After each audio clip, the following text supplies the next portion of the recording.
A continuación, Noticiero Telesucesos. Clasificación A. Apto para todo público.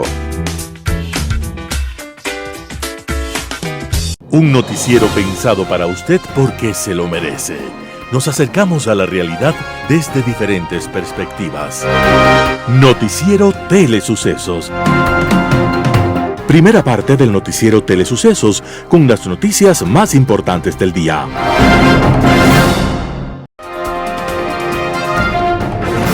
Un día como hoy. En una ocasión, un joven pastor indígena llamado Diego había sido sorprendido por la noche en medio del páramo boliviano. Intentó encontrar aunque fuera una pequeña caverna para protegerse del frío inclemente, pero todo esfuerzo resultó en vano. Desesperado, entonces juntó unas rocas para hacerse un abrigo que le protegiese del viento helado y cortante. A los pocos minutos descubrió que la barrera era inútil, como inútil era el poncho que malamente lo cubría. Entonces decidió buscar algo de leña y paja para encender fuego. Caminó unos metros y de repente vio algo que no pudo entender. Parecía como si un trozo de luna llena se hubiese posado sobre una roca gigantesca y sobre otra y así sobre todas las rocas a su alrededor.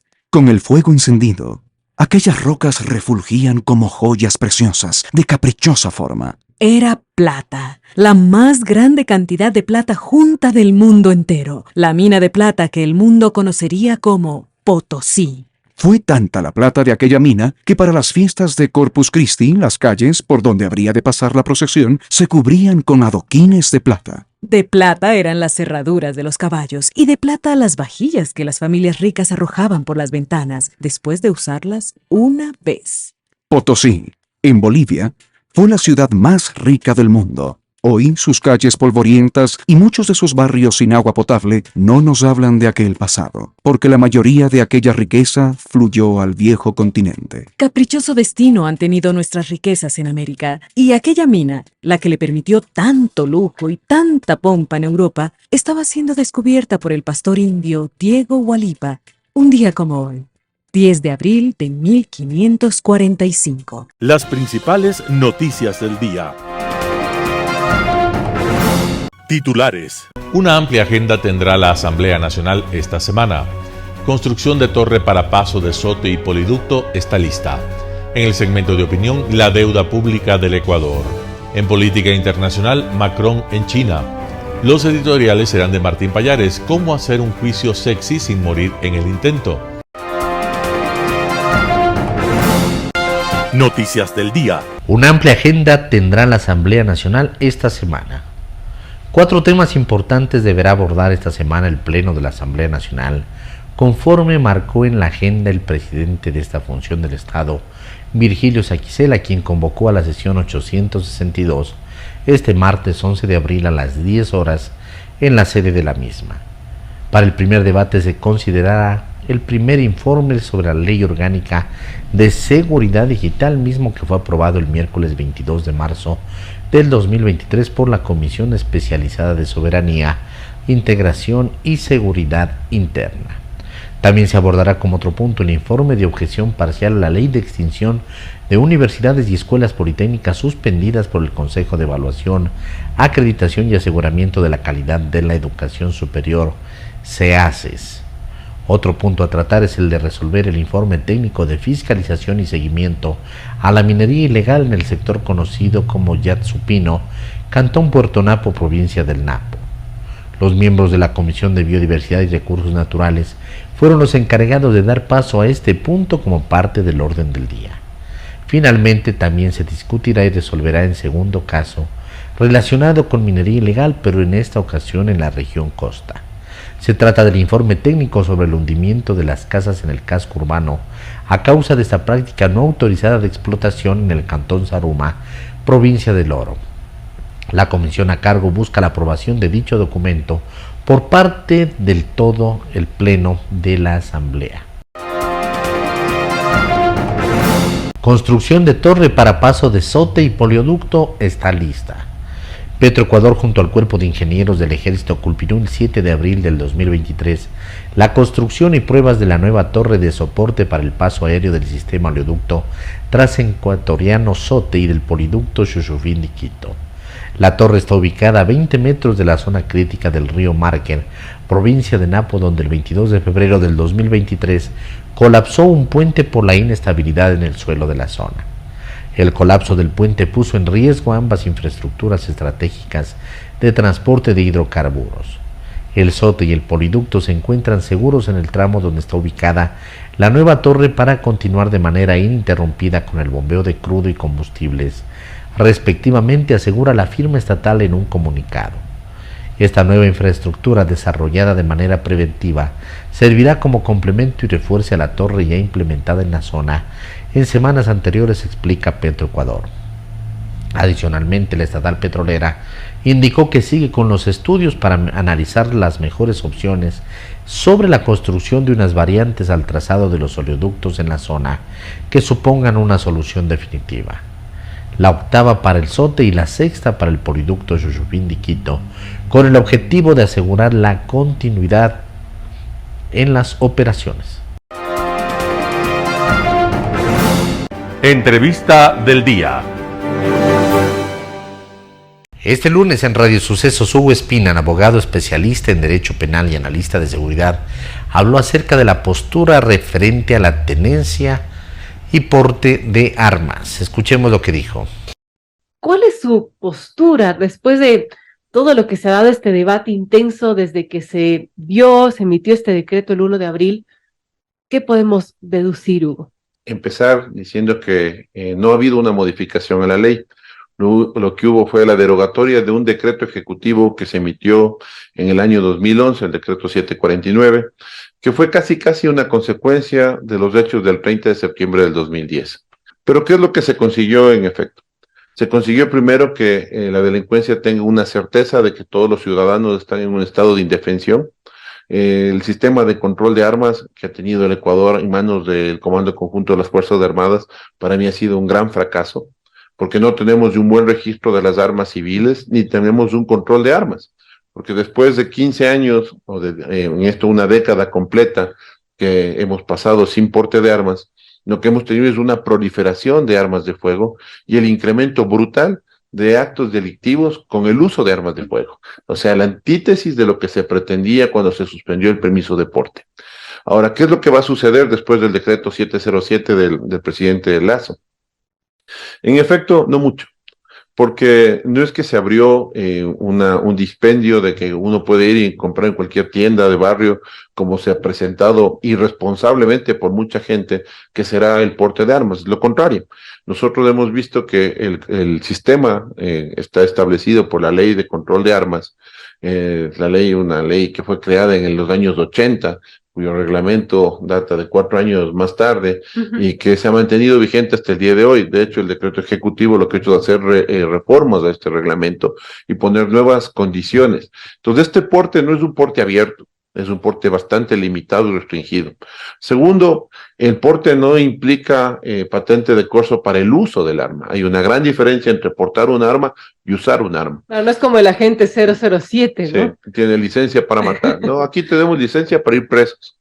¿Sí? Eso es importante aclararlo. Sí. Cuando uno tiene un porte de armas y hace un mal uso del porte de armas, es decir, estoy en un evento político, religioso, o inclusive un tema en el que puede ser una festividad, donde hay una gran conglomeración de personas, y estoy en estado etílico, que es la gran preocupación, es la pérdida inmediata, sin perjuicio. Solamente el hecho de estar presente en estos sitios es la pérdida inmediata del permiso de porte, ¿sí? Pero si es que ejecuta cualquier acción posterior que implique una afectación de orden penal, tiene una responsabilidad directa. Lo único que hace el permiso es no tener un agravante constitutivo adicional, que sería tenencia o porte ilegal de armas. Pero todas las acciones ejecutadas con un arma son punibles. Si yo hiero a una persona, tengo que demostrar que fue en legítima defensa. Si yo llego a matar a una persona, tengo que demostrar que fue en legítima defensa. Y eso se hace dentro de un proceso judicial. ¿Y qué tan fácil es demostrar eso? Bastante complejo. Y hay que entenderlo así, porque cuando yo entro a un evento donde existe una persona con un arma de fuego y al frente puede haber o no otra arma de fuego, ¿sí? El fiscal lo que va a tener muy claro es quién disparó, tengo el permiso de porte, tengo identificada a la persona, y el otro lado tengo un herido o un muerto. Entonces, inmediatamente lo que va a hacer Fiscalía es iniciar un proceso de investigación. La investigación determina que, bajo presunción de inocencia, en el Ecuador yo digo presunción de responsabilidad muchas veces, pero bajo presunción de inocencia nosotros arrancamos un proceso en el que Fiscalía, dentro de la etapa, en este caso de flagrancia, de los 30 días que tiene la instrucción, va a tratar de demostrar si es que hubo elementos para fundamentar una acusación por lesiones o muerte, o en su caso, habiendo las lesiones o muerte, si tiene un justificativo, que es la exención de la imposición de una pena. No deja de existir delito, lo que pasa es que ya no se impone pena, pero esto implica que la persona tiene que pasar todo el proceso, en un proceso extremadamente engorroso y complicado. Es decir, no es un tema que la gente puede asumir, que el porte de armas implica que yo puedo usar libremente un arma de fuego. También en Radio Sucesos la mañana de este lunes, César Arias, experto en transporte y movilidad, habló acerca de los cambios en los horarios de pico y placa por asuntos de seguridad. Escuchemos lo que dijo. ¿Cómo ve las razones técnicas que da el Cabildo y también si es que será una medida efectiva a corto, mediano y largo plazo? A mí me parece que es acertada la decisión de la municipalidad, toda vez que el pico y placa es una medida de gestión de la demanda de tráfico sobre las vías. Todos sabemos que las vías no pueden crecer al mismo ritmo que el crecimiento de los vehículos. Además, no deben crecer al mismo ritmo del crecimiento de los vehículos, porque el transporte en vehículos particulares es insostenible por el espacio que ocupa cada automóvil en referencia a las vías respecto de un usuario del transporte público que apenas ocupa 1/6 de un metro cuadrado en un bus. El automovilista está ocupando 10 metros cuadrados de vía. Pues ahí hay un problema inclusive de equidad en el uso del espacio público. Entonces, me parece que es acertada la decisión, porque efectivamente a partir de las 8 ya no hay la demanda que existe en las otras horas. Inclusive yo podría ser un poquito más agresivo, irme hasta las 7:30 por ahí, pero obviamente esto tiene que responder al análisis técnico. Además que no todas las zonas de la ciudad tienen la misma hora pico, ¿no? El tema del pico y placa nace como producto de tratar de minimizar estos picos que se tiene de demanda, porque cuando hay más demanda, más densidad de tráfico, baja la velocidad. Al bajar la velocidad, las vías pierden capacidad, porque no pueden moverse los vehículos, a tal punto que llega un momento que hay congestión total, el volumen es 0. Entonces nosotros tenemos que propender a que la velocidad sea óptima con el propósito de que las capacidades de la red vial se utilicen de una mejor forma. Entonces, en ese sentido, por ejemplo, el pico y placa lo que trata de hacer es achatar, digamos, los picos, pero que la gente pueda utilizarlos en esas horas que no hay restricción. Este es un enfoque puramente de tránsito y de congestión, que es diferente del hoy no circula, cuando se promueve que todo el día no circulen los vehículos. Ahí el objetivo fundamental es bajar la contaminación. Entonces, pero también se podría utilizar en determinados sectores donde ya vemos que no hay estas horas pico, sino que la demanda está constante durante casi todo el día. Ahí también podríamos aplicar esto. Pero si es que se trata de bajar estas horas pico, ¿no es cierto? También hay que tomar en cuenta la posibilidad de que la gente, por ejemplo, las personas que quieren dejar a sus chicos en las escuelas, puedan, por ejemplo, circular hasta cerca de las 7 de la mañana. Claro. Y de tal manera de que luego también ellos puedan regresar, qué sé yo, a las 3 de la tarde.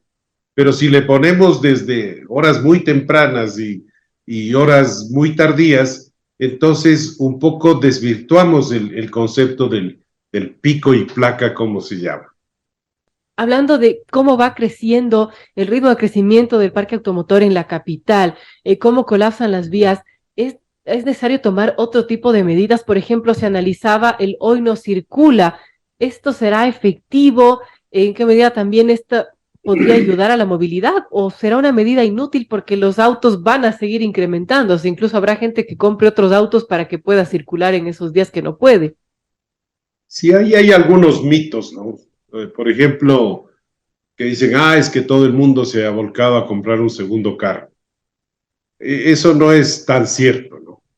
En una encuesta que se realizó acá en el sector de Cumbaya, se encontró que apenas el 15% de las personas estaría dispuesto o en capacidad de comprarse un segundo vehículo. O sea, el 85% de la gente no tiene plata para comprarse un segundo vehículo. Entonces, esto de que la medida no sirve porque todo el mundo se compra otro vehículo no es tan cierta. Estas son medidas de gestión del tráfico.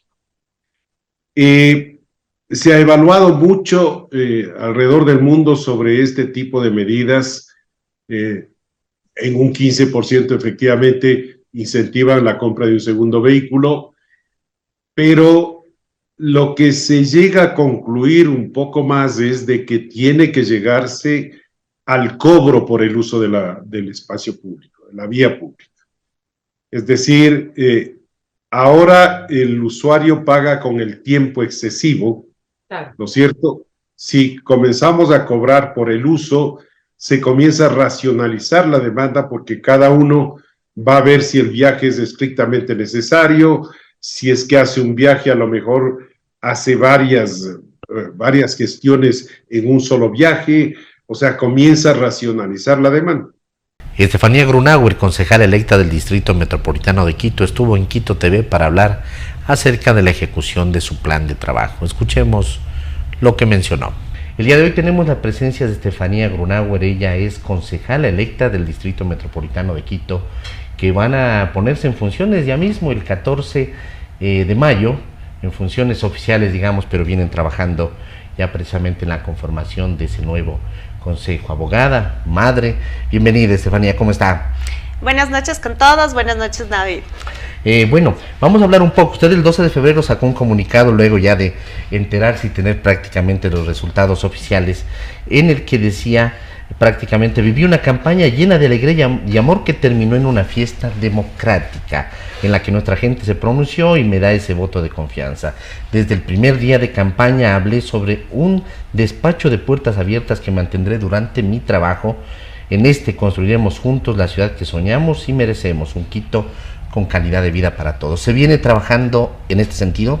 Bueno, sí, efectivamente creo que desde el 12, después de que ya pasó todo el tema del 5 de febrero, en el cual ya estábamos seguros efectivamente que estábamos dentro de la Concejalía Metropolitana de Quito, emití este comunicado para agradecer a todas las personas, sobre todo que dieron su voto de confianza a mi persona y que quiere trabajar por Quito. Yo creo que en este momento hay que unirnos entre todos los concejales, con el alcalde propiamente, para poder sacar adelante Quito y hacer que renazca Quito, que reluzca Quito. Ahorita estamos tan apagados los quiteños, nos sentimos tan tristes al tener tanta problemática del tema de seguridad, de sentirnos inseguros en nuestra propia ciudad, que tenemos que cambiarle. Entonces sí, es un despacho de puertas abiertas, es un despacho donde justamente queremos trabajar con las personas, con la ciudadanía, escuchar cada una de sus necesidades para nosotros poder trasladarlas a lo que es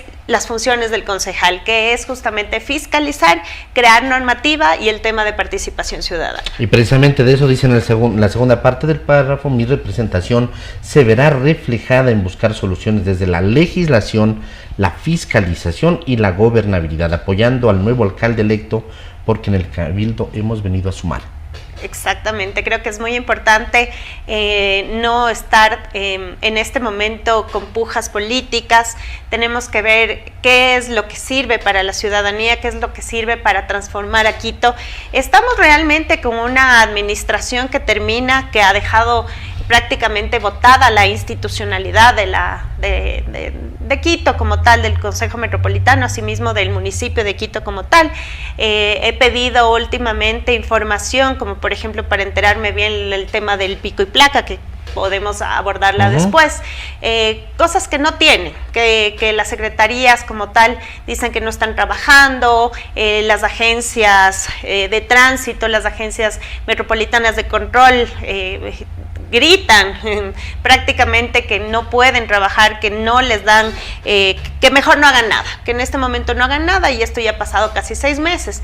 Por lo tanto, creo que es importante fiscalizar tanto lo que ha pasado como lo que está pasando en este momento. Que no hagan nada, esa es la disposición, es lo que eso es lo que me han dicho personas ni tan cercanas ni no cercanas, sino simplemente gente que está trabajando en el municipio de Quito, que dicen que están en stand-by, que en este momento no están sacando ordenanzas, que en este momento no están sacando resoluciones. La única resolución que se saca... ¿Bajo pretexto de qué? De que ya se está acabando el periodo y que es mejor ahorita revisar más bien las cosas para dejar saneadas, cosas que nosotros vamos a entrar de primera mano a fiscalizar.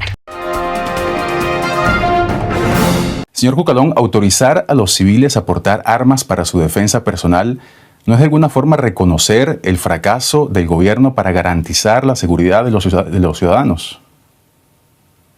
Eliminar la prohibición que existía del porte y tenencia de armas para pasar a un porte y tenencia regulado, como es en muchísimas partes del mundo, no un porte libre ni tenencia libre, en la cual no creo ni el gobierno cree, como una de las decisiones basadas en una política pública. No es que es la solución, porque la prohibición tampoco lo es. Es importante hacer esta precisión porque comprendo cuál más las legítimas preocupaciones de quienes piensen que esto es que al día siguiente las personas pueden adquirir un arma sin restricción, limitación o control alguno y pensar que esa puede ser la solución. Adicionalmente, esto está enfocado principalmente cuando uno analiza el decreto ejecutivo presidencial para lo que son las compañías de seguridad privada, que tienen cerca de 80,000 miembros en el Ecuador, que permitan tener una esfera de acción mucho más amplia que solo el lugar donde están contratados, lugar, domicilio, empresa, etcétera. Ese es básicamente el tema que se está tratando. Que autorizar el porte de armas para los civiles es para enfrentar al mayor enemigo que tenemos, decía el presidente, la delincuencia, el narcotráfico y el crimen organizado. ¿Cómo pueden civiles armados enfrentar el narcotráfico y el crimen organizado? Eso es una tarea del Estado, ¿no le parece? Sí, es una tarea del Estado, eso no está en discusión. En el decreto ejecutivo, en los antecedentes, se establece la serie de problemas que hay en materia de seguridad y lo que tiene que ver también con la defensa personal, que hace muchos años estaba prohibido. Actividades productivas, por poner ejemplo, actividades en el sector camaronero, en el sector ganadero, que se les prohibían tener armas para uso de defensa personal. Si uno pone las cosas en contexto con el decreto, más allá de las redes sociales, el contexto es una alternativa que suma una política pública. El grueso de la población ecuatoriana, un país con unos índices de pobreza importantes, no puede tener acceso a armas, de manera que esa defensa personal tiene que seguir recayendo en las fuerzas del Estado. Es decir, ese porte de armas no va a beneficiar a ese grueso de la población que no puede tener acceso a esas armas precisamente. El concepto es que había prohibición total de tenencia y porte. Y se está pasando, no es que todo el mundo tenga armas. Yo, por ejemplo, sería incapaz de comprar un arma. No lo creo, no me gusta, no lo voy a hacer. A lo mejor ni siquiera yendo los requisitos, sino que las personas que cumplan con requisitos muy exigentes, ¿ya?, con restricciones, etc., puedan optar por eso. Pero fundamentalmente, cuando uno ve el desarrollo del decreto, está en la línea de las compañías de seguridad privada, que no son las Fuerzas Armadas, que están complementando esta acción. También hay que analizar, y aprovecho para decirle, esto también se tiene algún tiempo analizando, de que las fuerzas del orden que están también en otros órganos del Estado, como municipios, prefecturas, agentes de tránsito, puedan tener armas livianas también, porque eso puede crear un efecto disuasivo para combatir la delincuencia, y también son servidores públicos de una u otra manera. Entonces, esto obedece a una serie de análisis que se han venido realizando. En lo que coincido, y quiero que quede como una idea fuerza, es que no es porte libre. Puede ser que comunicacionalmente en algún momento hubiera dado esa imagen, pero yo como autoridad le estoy certificando el objeto y el alcance de la misma, que ha sido a través de orden ministerial y decreto ejecutivo, no como algunas personas pensaban que era a nivel de ley. Es uno de los elementos necesarios para definir a un Estado, y usted lo debe saber mejor que yo en ciencia política, es que el Estado debe detentar el monopolio legítimo de la violencia, de las armas, y por eso el Estado tiene las Fuerzas Armadas, tiene la policía. Permitir que civiles porten armas para defenderse, ¿no le parece que esto representa para el Estado una pérdida de sus facultades? En ciertas situaciones, porque si no, no hubiera empresas de seguridad privada. Entonces las 80.000 personas en el Ecuador son unos fantasmas. Entonces, excepcionalmente cumpliendo requisitos, como en muchas partes del mundo, porque en muchas partes del mundo no hay prohibición total. Si separamos el concepto del porte libre, porque yo no creo en Batman, o sea, yo no creo en los ciudadanos que creen que pueden hacer justicia con mano propia. Es una medida excepcional que complementa. Nadie está diciendo que aquí la gente se convierte en guardianes, sino en un ejercicio de libertad y de responsabilidad controlada y regulada. Un panorama de noticias para su estatura intelectual.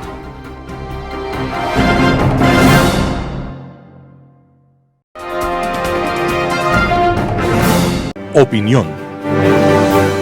Estimados amigos y amigas, gracias por estar con nosotros en este programa de Telesucesos. Amigos y amigas, hoy vamos a hacer un comentario sobre un tema importante en economía, la deuda pública del Ecuador, o sea, la deuda pública del sector público no financiero, que implica pues la deuda gobierno nacional, municipio, consejos provinciales, seguro social, etcétera, sino que es la banca pública. Hay dos grandes conceptos sobre la deuda pública que hay que tener presente. Lo que se llama la deuda pública agregada, en que se suma todo el tipo de deudas sencillamente en nombre del Estado ecuatoriano. Y luego hay lo que le llaman la deuda pública consolidada. Nos vamos a referir a deuda pública agregada porque esa es la presión que tiene el gobierno nacional en las finanzas públicas para hacer el servicio de la deuda hoy, mañana y pasado mañana. ¿Es malo o bueno la deuda? No, no es malo la deuda. Todo depende de para qué el gobierno se endeuda.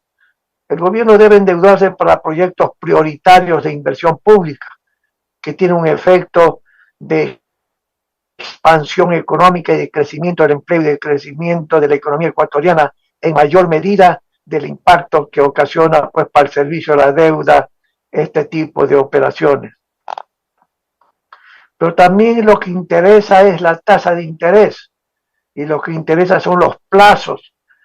Corto plazo no es conveniente para ningún gobierno, especialmente si se trata de financiar obra pública, la construcción de nuevas carreteras, centrales hidroeléctricas, etcétera, ¿sí? Pero también hay que ver si es que hay un periodo de gracia. A veces sencillamente los acreedores permiten que el deudor probable o el deudor actual pueda tener 6 meses de periodo de gracia o a veces un año, depende, ¿sí? Y hay diferencias entre lo que es el mercado privado internacional, que siempre tiene periodos de plazo más cortos y tasas de interés mayor, que los organismos multilaterales de financiamiento como es el Banco Mundial, el Banco Interamericano, la CAF. De tal manera que depende de esas circunstancias para un momento decir si la deuda sencillamente es positiva o no positiva cuando un gobierno intenta endeudarse más. Endeudarse para financiar o pagar gasto corriente no tiene sentido. Y con gasto corriente, ¿qué quiero decir? Sencillamente quiero decir subsidios, por ejemplo. No tiene sentido. Eso sencillamente es totalmente inconveniente, ¿sí? Y en el Ecuador muchas veces muchos gobiernos se han endeudado para ese propósito. Y eso, vuelvo a repetir, pesa para el día de mañana en forma muy importante, con un peso que de repente los gobiernos no pueden sencillamente honrar las deudas. ¿Qué ha pasado en los últimos años en el Ecuador? Digamos desde diciembre de 2018 hasta hoy. El monto de la deuda pública interna y externa, sencillamente hablo de la deuda agregada pública, está alrededor de 75.000 millones de dólares. A diciembre del 2018 estaba aproximadamente en 45.000 millones. Ha crecido cerca de 30.000 millones y esto implica un crecimiento de un poco más del 60%. El Producto Interno Bruto, o sea, la creación de riqueza en términos nominales, ¿en cuánto ha crecido en este periodo? Sencillamente no ha llegado, o prácticamente ha llegado al 8%. O sea, la deuda ha crecido mucho más rápidamente de lo que crece la creación de riqueza en el Ecuador. Y es por eso que el coeficiente del stock de deuda pública agregada con respecto al PIB está llegando a cerca del 70% del Producto Interno Bruto. Y eso, amigo, es preocupante para el servicio de la deuda el día de mañana. El gobierno anterior, el gobierno del señor Moreno, incurrió en un gran acierto al reestructurar la deuda pública externa privada, porque los acreedores privados permitieron extender los plazos y bajar la tasa de interés. Y eso fue positivo para la economía ecuatoriana, ¿sí?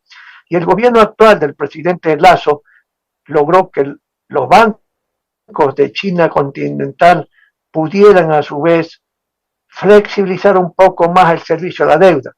Y también se cambió un poco el monto de lo que tenía que ver con lo que es la garantía en petróleo, porque el gobierno del señor Correa, cosa rarísima, ningún gobierno que yo recuerdo lo había hecho, dio a esos bancos, a China continental, sencillamente una especie de garantía pagándola en petróleo, bajo las fórmulas de determinar el precio del petróleo inconvenientes para el Ecuador, que también pues sencillamente el gobierno anterior, este gobierno ha hecho algo positivo.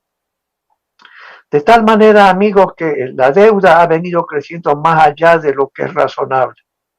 Muchos gobiernos en el mundo, ya no digo en América Latina o en el África, en el mundo industrializado, Estados Unidos, Alemania, Japón, España, Francia, la deuda pública ha crecido espectacularmente.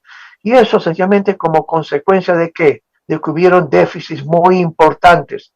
Déficits importantes debido a que el 2020 se desplomó la economía mundial y se desplomó también la economía ecuatoriana. ¿Sí? Y no se podía, pues en esas circunstancias de desplome de la economía mundial y de la ecuatoriana, a nadie se le puede ocurrir crear impuestos. No, pues no podía. Entonces lo que el gobierno de país que creen que ese es un problema al futuro que va a crear una especie de explosión financiera en la economía mundial. Pero bueno, esperemos y no seamos tan pesimistas. Pero amigos, en el caso ecuatoriano, ¿no? Lo que se ha hecho con la deuda pública externa ha permitido de que el Ecuador pueda ir satisfaciendo el servicio de la deuda en forma adecuada. Pero el año 25 se están acumulando, digamos, una cantidad de montos de deuda, montos del pago de capital muy importantes. Y habrá que ver si la economía crece lo suficiente. ¿Para qué? Para tener recursos para evitar una nueva reestructuración de la deuda pública externa de tipo privada. Esperemos que eso no pase, pero la economía tiene que crecer mucho más. Y aquí en este programa hemos insistido las razones por qué la economía tiene que crecer en términos reales al 5% anual en términos per cápita, que en términos nominales significa un crecimiento mucho mayor. Eso a su vez implica hacer unas reformas estructurales en la economía, que hoy por hoy no es posible por consideraciones políticas por las que estamos atravesando hoy y que creo que serán complicadas también los asuntos políticos en los próximos meses. Pero amigos, sencillamente este porcentaje del monto de deuda pública interna y externa es realmente alta. Hay una ley que obliga a que el gobierno, cualquier gobierno el día de mañana, en pocos años, ese coeficiente baje al 40%. Pero para eso la economía tiene que crecer mucho más rápidamente que lo que crece el stock de la deuda pública. De tal manera, amigos, que sencillamente todos los que quieran ir al gobierno el día de mañana, no importa pues sencillamente como sustitución al presidente actual, si es que tiene éxito, y espero que no tenga éxito la destitución presidencial o el juicio político. Pero cualquier gobierno al futuro sencillamente tiene que tener presente, hay que crecer mucho más para el servicio de la deuda. Alguna gente dice, bueno, sencillamente no pagamos y no pagamos. Amigos, a nivel nacional como a nivel internacional, si uno se endeuda, una familia se endeuda, tiene que honrar la deuda. Si un gobierno se endeuda, tiene que honrar la deuda a nivel nacional y a nivel internacional. Imagínense que el día de mañana el gobierno ecuatoriano diga al Seguro Social, no te puedo pagar los bonos que tú has invertido a 5, a 10 años, etcétera. Imagínense lo que pasaría con el Seguro Social si no le paga el gobierno, digamos, si no hace el servicio a la deuda de 8.000 y pico millones que creo que el Seguro Social ha comprado al gobierno ecuatoriano a través de los años. Imagínense lo que sería una quiebra violenta del Seguro Social ecuatoriano y de todo lo que significa el sistema de pensiones. No obstante que el sistema de pensiones hoy, como ya hemos dicho en algunas veces en el pasado, está sujeto a tensiones enormes de tipo financiero. De tal manera, amigos, que sencillamente al futuro uno no se puede endeudar en forma inconveniente. Amigos y amigos, gracias por estar con nosotros. Creo que este es un tema importante que tenemos todos los ciudadanos que tener presente, porque somos los ciudadanos los que mañana a través de los tributos tenemos que pagar esa deuda enorme que tiene el Ecuador actualmente. Gracias, amigos y amigas, y nos volveremos a ver la próxima semana. Global Hoy con Alan Carden. Macron en China. Tras varias semanas de amargas batallas en Francia, con una oposición enceguecida ante la resistencia a constatar y aceptar la temible realidad demográfica que vive el país, que vuelve inevitable en el corto plazo mantener el estado de bienestar francés. La reforma provisional planteada por Macron, que prevé la urgente necesidad de modificar la edad mínima de jubilación, alargándola en 2 años hasta los 65, se ha encontrado con un sólido muro de intransigencia, tanto desde la extrema derecha de Madame Le Pen como desde la izquierda radical de Mélenchon. La realidad de la polarización de la Francia actual, que claramente quedó a la vista luego de las recientes elecciones, se manifestó muy pronto para el apenas nacido gobierno de Macron, pírrico ganador de unas elecciones en las que los extremos, por primera vez tras la Guerra Mundial, obtuvieron conjuntamente más votos que el centro político. Apenas lanzada la propuesta de reforma, que es por otra parte indispensable, enormes y violentas manifestaciones de rechazo en todo el país se hicieron presentes sin haberse aplacado hasta hoy. Ciertamente, el camino escogido por Macron para pasar su reforma, saltándose al Parlamento, donde al carecer de mayoría se habría estancado, y aplicarla sí o sí vía decreto presidencial, no ha favorecido la posición del presidente, acusado casi de dictador, nada menos que por quienes tienen entre sus objetivos el cambiar decisivamente el modelo democrático, aprovechándose de las herramientas de la democracia para su destrucción. En medio de tan compleja situación, Macron viajó a China en una visita de Estado que ya estaba prevista, conjuntamente con Ursula von der Leyen, la presidenta de la Comisión Europea, visita cuyo propósito central era pedir a China una participación más seria en buscar detener el conflicto provocado por la agresión de Rusia a Ucrania, En palabras del propio presidente Macron, ayudando para que Rusia entre en razón. Como es habitual, un Xi mucho más seguro en cuanto a sus objetivos, fácilmente toreó a sus visitantes sin soltar prenda, a más de las declaraciones de rigor para la galería acerca del rechazo al uso o a la amenaza de uso de armas nucleares de cualquier tipo. Para Xi y para el proyecto imperial chino, la postura expuesta por Macron respecto a una política europea alejada de la de Washington en sus relaciones con China y en un eventual agravamiento de las tensiones por Taiwán fue como maná caído del cielo, pues muestra una fisura importante en el bloque de países democráticos occidentales en al menos uno de los más preocupantes focos de tensión en el mundo. El planteamiento de Macron, que en medio de la crisis interna con la que debe lidiar en casa, tiene toda la apariencia de ser un artificio para distraer la atención y poner al presidente en el nivel de grandes ligas, es, por lo menos hasta hoy, una declaración de buenos deseos y un intento del mandatario para ubicarse como el líder de la Unión Europea y como tal quedar más allá del bien y del mal en su país.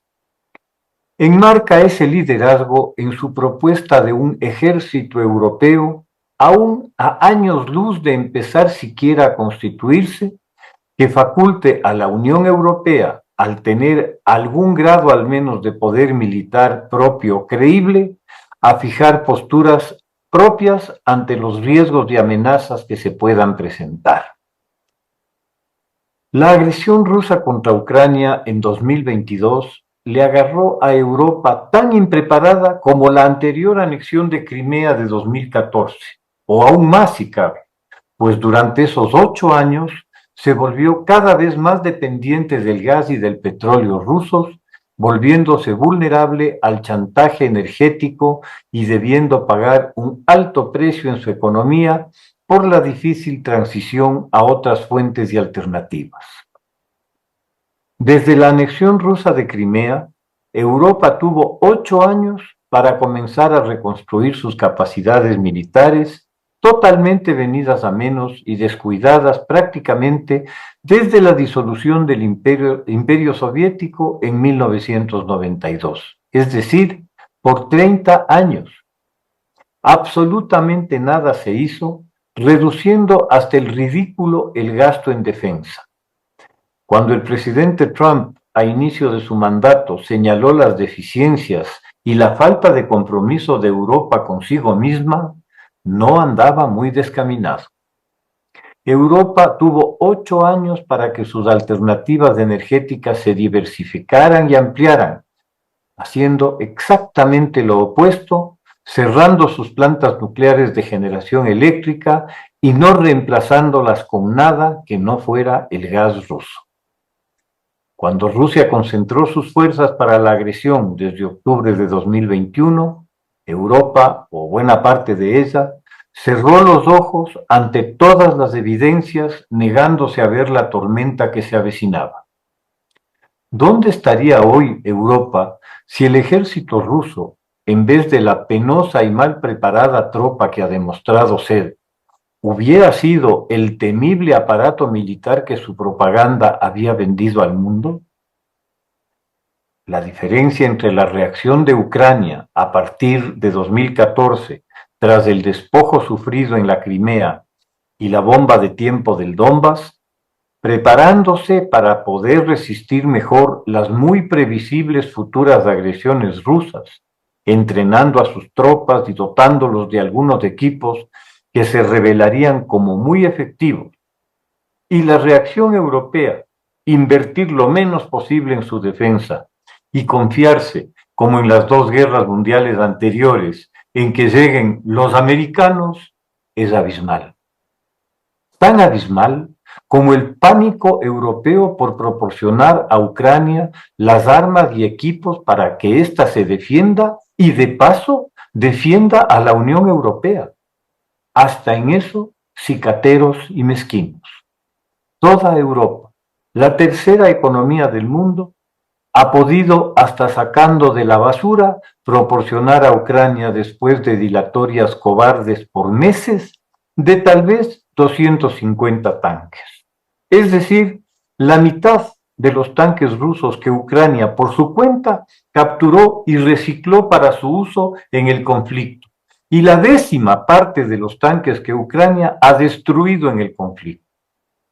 Con estos antecedentes, la grandilocuente propuesta francesa, que ha debido ver a sus fuerzas armadas salir de Malí o de Chad para ser reemplazadas por los mercenarios del grupo Wagner, de mantener una política que sea independiente, con un ejército europeo que la respalde efectivamente, está bien para el discurso y la arenga.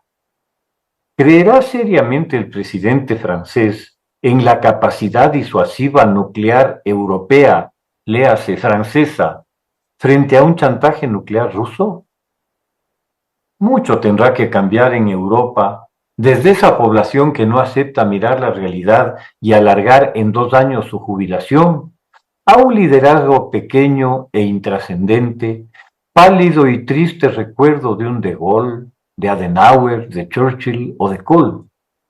Primero, habrá que ver si los 100.000 millones de euros que supuestamente serían empleados en la urgente necesidad de renovar al ejército alemán, logran escapar de los escritorios de la burocracia y proveer las básicas herramientas para que éste pueda hacer su trabajo. Habrá que ver si la meta del 2% de gasto militar resiste un par de años y se cumple. Tal vez entonces sea posible tomar en serio lo que hoy por hoy siguen siendo palabras al viento. Muchas gracias. Editorial. ¿Cómo hacer un juicio sexy sin morir en el intento? Martín Pallares, El Expreso. Quienes quieren cortar la cabeza de Guillermo Lasso en el juicio político que tienen listo en la Asamblea tienen un problema incómodo y cuya única solución les puede pasar factura. Resulta que cuando la Corte Constitucional dio luz verde al juicio, estableció que no podían procesar a Lasso por ningún otro motivo que no fuera el del posible peculado en el caso de Flopec. Además, advierte la Corte de forma expresa que no se podrá enjuiciar a Lasso por el tema de la pérdida de confianza, es decir, por el argumento que correístas y socialcristianos aseguran que es el fundamento de un juicio político. Para estos grupos, el límite que impuso la Corte Constitucional no es cosa menor. Primero, el posible peculado en Flopec es una causa débil jurídicamente, pero sobre todo es un tema muy poco sexy. ¿Cómo hacer de un tema lleno de términos técnicos un asunto que emocione a las masas? Una cosa era llenar a los debates con el tema de la mafia albanesa, los vínculos con el gran cuñado o los incumplimientos de las ofertas de campaña, pero hacer de algo contractual un tema que mueva las emociones de las mayorías. Muchos dirán que no importa el peso específico de la causal porque lo que cuenta son los votos, pero en política juegan otros factores. Sin legitimidad ni sintonía con la sociedad, la destitución de un presidente puede convertirse en una carga pesada y en un pretexto para que algunos decidan no sumarse a la iniciativa. La prueba de que este tema está afectando al bando acusador es que ya están tratando de encontrar un atajo para introducir temas más atractivos.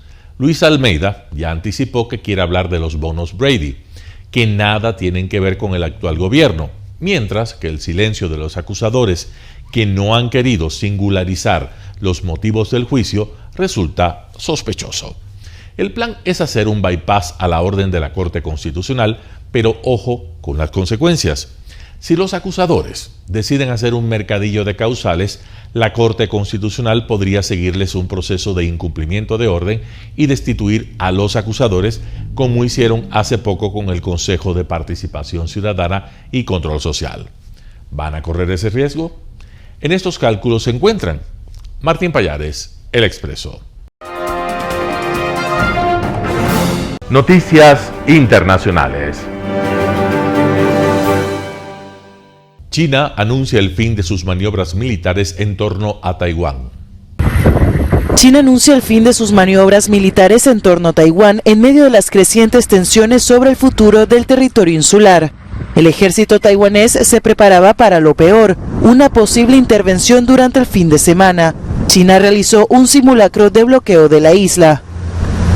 With no intention to escalate the situation, the ROC Armed Forces will uphold our sovereignty and maintain our national security in a composed, rational, and thoughtful manner.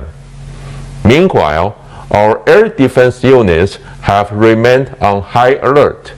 Pekín afirma que los ejercicios militares tienen como objetivo consolidar la paz y la estabilidad, pero advierte de que no reconoce la independencia formal de Taiwán. 我们希望国际社会充分认清台湾问题的实质，坚定恪守一个中国原则，坚决反对各种形式的台独分裂活动。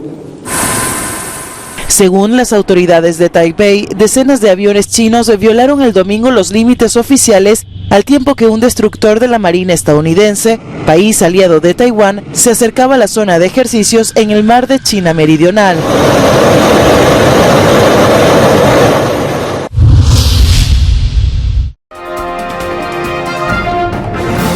Telesucesos Sports. Deportes, deportes, deportes. Todas las tardes, 4 horas de lunes a miércoles, de 14 a 17 horas. Los jueves y viernes, 6 horas, de 12 a 20 horas. Desde Arena Telesucesos. Transmisiones en vivo, siempre Ecuavoley. Y luego, deportes para recordar. Todas las tardes, deportes en Telesucesos Sports. Bajo la dirección del arquitecto David López. La visión objetiva de quien vive el deporte. Sucesos deportivos, visión de un equipo de opinión joven de comunicadores. En Arena Telesucesos, aparte del atractivo de los eventos deportivos que transmitimos con nuestra señal a los televisores de su hogar, también entregamos muchos de los valores que encierra el deporte y en especial privilegiamos nuestra identidad nacional en el Ecuavoley, jerarquizando su presencia como el deporte con partida de nacimiento en nuestro país.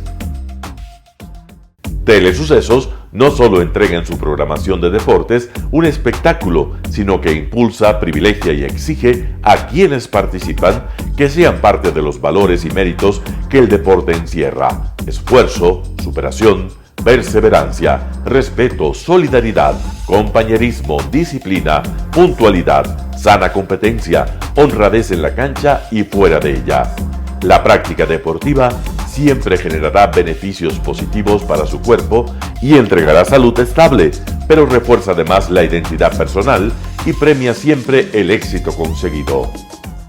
Estamos entregando a nuestra ciudad con Arena Telesucesos un esfuerzo más de un medio que es fiel a su identidad y que a través de sus contenidos de salud, cultura, opinión calificada y ahora deportes, pretende difundir lo que, aparte del entretenimiento, requiere nuestra gente. Lo hasta ahora realizado está hecho con mucho esfuerzo, pasión y el entusiasmo de nuestra parte, de nuestros empleados, trabajadores y pequeños empresarios que creen en nuestras motivaciones. Hemos dado los primeros pasos para este proyecto que seguiremos haciéndolo gracias a ustedes. Telesucesos, el canal de televisión siempre inédito. El noticiero Telesucesos es retransmitido de lunes a viernes a las 7 horas por Radio Planeta Sur 106.1 FM de la ciudad de Loja. Noticiero Telesucesos.